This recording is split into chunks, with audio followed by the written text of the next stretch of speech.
This is part 2 of my little conversation with the Unabassist about music. Now, if you guys didn't get a chance to see it and you missed it, right there, you can click on that and you can check out part 1. But here we go with part 2. Pick up just where we left off.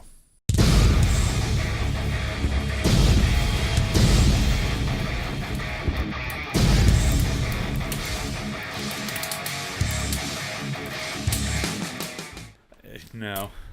All right. Another thing. Well, I know you're pretty much the same way too. Pretty much like all genres of music. You really, really like one or two, but you appreciate pretty much music. The only music I really don't like and I can't tolerate no more than maybe 45 seconds. It's country music, but I don't know. It just drives me nuts for some reason. But even that, I can appreciate stuff that's done well. Like if I go out and I see, I don't know, a couple bands or whatever, or I'm out and about locally and there's different talent out, and you go see a band and they're not playing rock or heavy metal or punk or anything like that I really, really like. But even if it's a genre that I don't like, if they're doing it well, I still appreciate it because it's done well. It's the skill. Yes.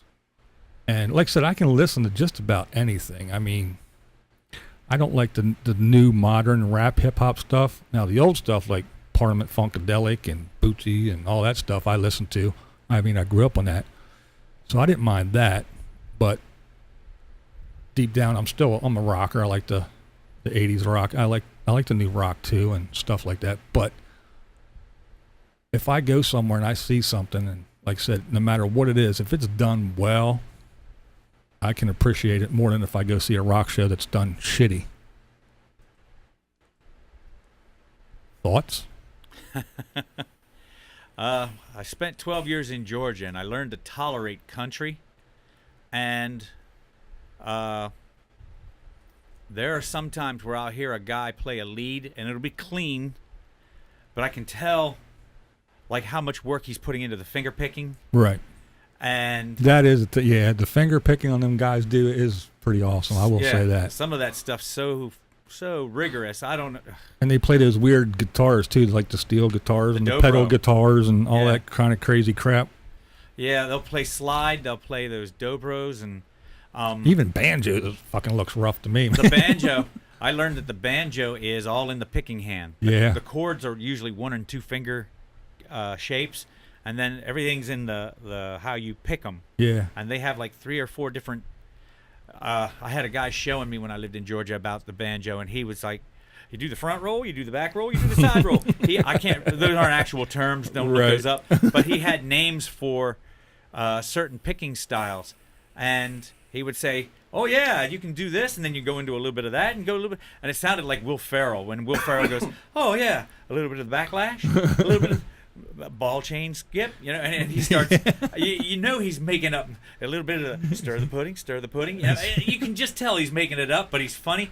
This is what this guy was like, and I wasn't sure if he was telling me like actual names of techniques, or if he was just giving me the old Will Ferrell. Yeah. Where he's making crap up on me and just, what, this white boy gonna go walk off and tell people stuff and they ain't gonna know it. That you got me. If you're watching, you got me. How about this? Do you think there is any such thing as country music right now?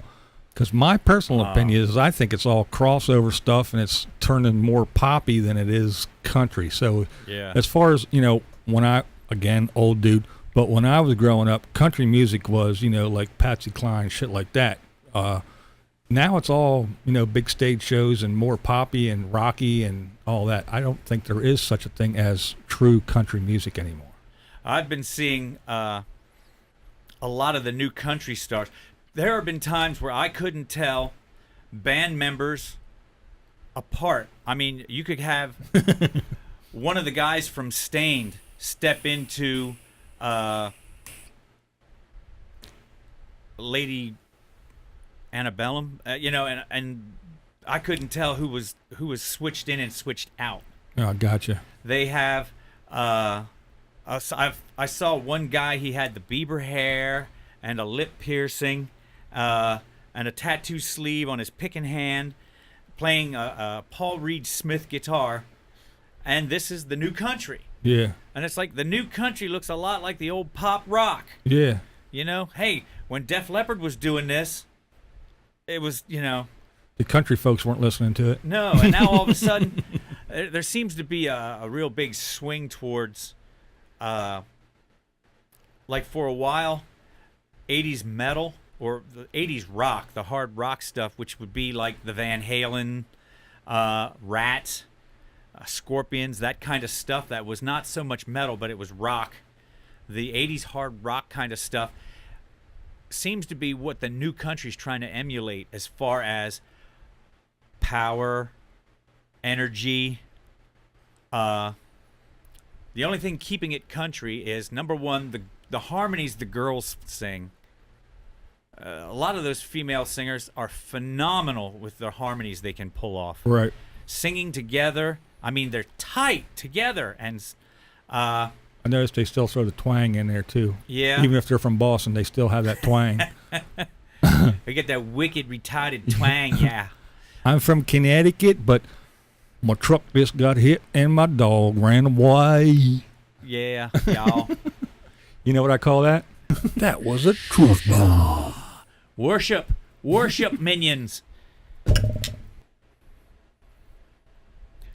Truth bomb. Death to sobriety.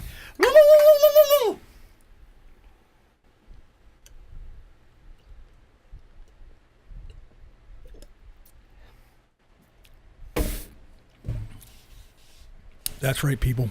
Jaeger bombs. We are the suicide Jaeger bombers. Run for your life. All right, I had a thought. I just lost it. We were talking about country. Oh, here's what I was. The new country. All right, now,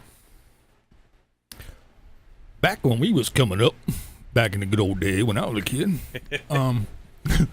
I remember when stories are coming. No, when you pay, I mean, it was a different thing because the whole music industry was different. But you went out, you bought an album, you went home and you listened to it, and you went, cool. Then you bought tickets to a concert. You went to the concert and you saw a show. You saw a big stage. You saw lights. You saw shit blowing up. You saw people running around. You saw all kinds of stuff. Now, not everybody now, not all shows, but now it seems to be that even though that's the way they make their money now, because their money goes on iTunes and gets stolen from the internet, so they really don't make a whole lot of money off of that. So they got to be making their money off of merch and concert ticket sales and all these, fests, Ozfests, and all them other things. But a lot of them, if you go to just a single show, you go to some arena and you see them, you might as well just stay home and listen to the album, because a lot of these guys stand up there and sing and play. They're dressed in jeans and a t-shirt, and they're just sitting on a stool, or not sitting on a stool, but they're kind of like Mannequins? almost like mannequins. When now I know everybody doesn't have to wear face paint like Kiss, or dress all in leather like Judas Priest, but I mean you had like the Iron Maiden, and they had Eddie come out, and there was shit going on, and they had nice backdrops, killer light shows, and there was actually something to see. And if I want to just listen to music, I'll stay home and listen to music. Do you think the quality of live music has gone down since when we were coming up as kids? Well, the quality of the music has actually come down. The quality of a live performance, I believe, also has come down. The quality of a live stage show, though, I believe has gone up. When you see stuff, I don't want to get off on a rant here. No, I don't want to get off on a tangent, but Well, you're talking more technology advancements makes a lot of this stuff bigger, better, and more easy to do. Well, I see, like, for example, if you see Rush nowadays, a lot of their stage show is on a couple of screens behind them, Gotcha. or the light show. Alex Lifeson was predominantly the show. He was the guy who could move around the most. The other two were kind of anchored to instruments. True. But if you see them nowadays, more or less the same thing. Alex doesn't move so much. But you are usually fascinated by the music because their musicianship is off the charts. And they're all 70 now, so yeah, they're not moving so quick anymore. And the intelligent, I don't want to say design, but the intelligent way they put together the show's backdrops with the videos and whatnot, along with the lyrics, you can just sit there. They do that nowadays. Like a Gorillaz show. You ever see the Gorillaz? No. They do that. They have a lot of they have their little cartoony stuff in the background and everything, but they do a lot of that. But like the popular people, like Beyonce has a dance troupe and whatnot come out. Yeah, they all have those dance things. Yeah. Yeah, and to me, that's fabulous. Fabulous. To me, that's awesome. Just for the fact that there's something to watch, there's something going on. They are putting on a show. Now, see, that's it's not the show you might right. Well, you and I might want to see, but it's a show. They're looking to. That's they're why looking to entertain. That's why I fell in love with Lady Gaga. Believe it or not, yes, I'm a little monster. I love Gaga for a lot of reasons. Shout out to Stacy. I saw the first time I saw a live thing. It was on TV. I didn't go to the show, but one, the girl can sing her ass off. And yes, she does sing, because you can hear, if you know anything about music, you can watch her and you can hear her. You can hear her breathing. You can hear when she stops and she talks. There is no studio to live mic talking back to studio singing. It's seamless. And she runs in, she'll sing a song and she'll run in and she'll disappear and some shit will be going on and she pops back up in a totally new, outrageous outfit. You know how she is. And she sings, and you can hear her, not out of breath, but you can hear her, struggling to get back because she just did a ridiculous wardrobe change in a matter of 30 seconds. And I actually saw a show about it. When she goes down on the stage, there's a whole team of people there just like ripping clothes off and putting shit back on, and she pops back up. Is that Netflix thing, 5'2"? No, I saw this a while ago. I think it was on HBO or something. But it's probably on Netflix now. She's got a special out called Lady Gaga 5'2". And I don't know anything about her political views and don't care. I don't know anything about her personally, right? Personally, and honestly, I don't care. But she is a performer. She performs live. She can sing. Yes. Bitch can play a piano. I was just getting ready to say that. I was thinking the same thing. God damn, she is a dyed-in-the-wool musician and vocalist or singer. And she writes shit. Yeah. And it's a shame that the pop has gotten a hold of her, because I am thinking like Arch Enemy could have used.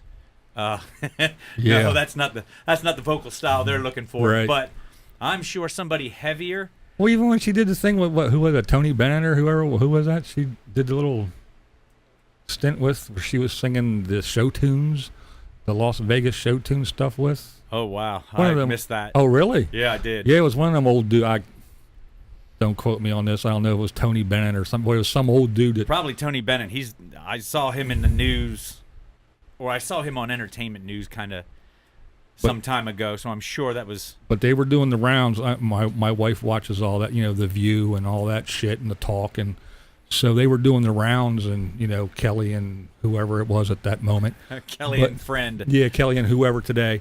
But anyway, so they were doing the rounds, and they were performing, and that's how I knew about it, really. But they were doing the Vegas tour, doing the old Vegas show tunes, and she was killing it.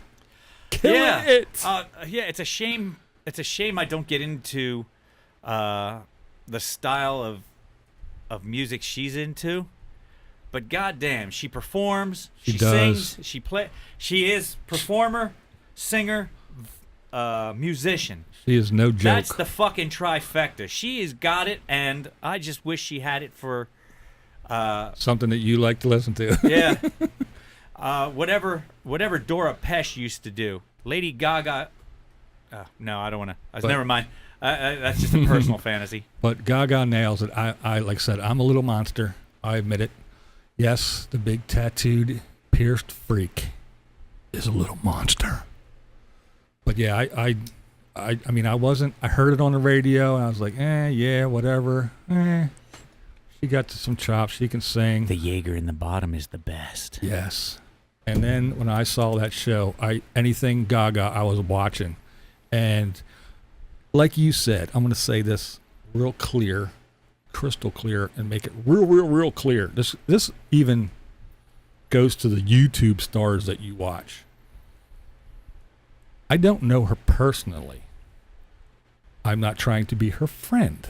I'm not trying to be her boyfriend or husband. I'm not trying to hang out with her. But I credit watch her, is given where credit is due. I watch her because she's a performer. Just like back in the day, I was a Judas Priest fan. Rob Halford just came out as a fag. I'm not trying to fuck him. Fag can sing. I watch them because I like their music. I'm not going to hang out with them. They're not coming to my house. We're not going to talk about political views or religious things. I watch them because I like to watch them. They put on a good show, and I listen to their music.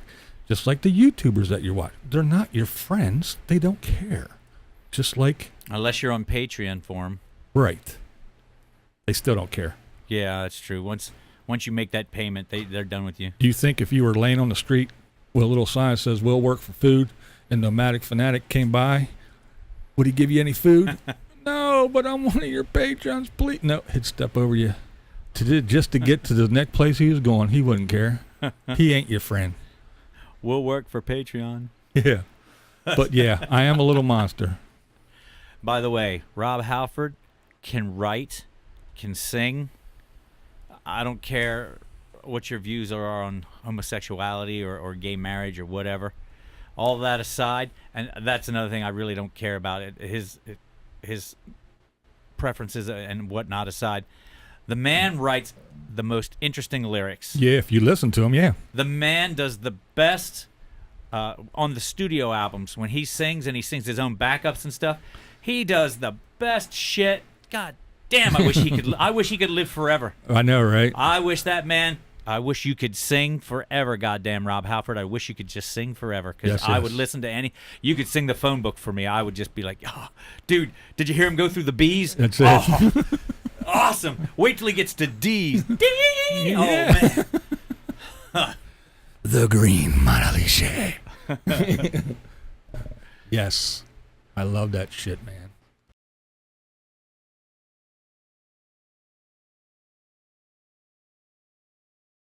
What we do here is go back.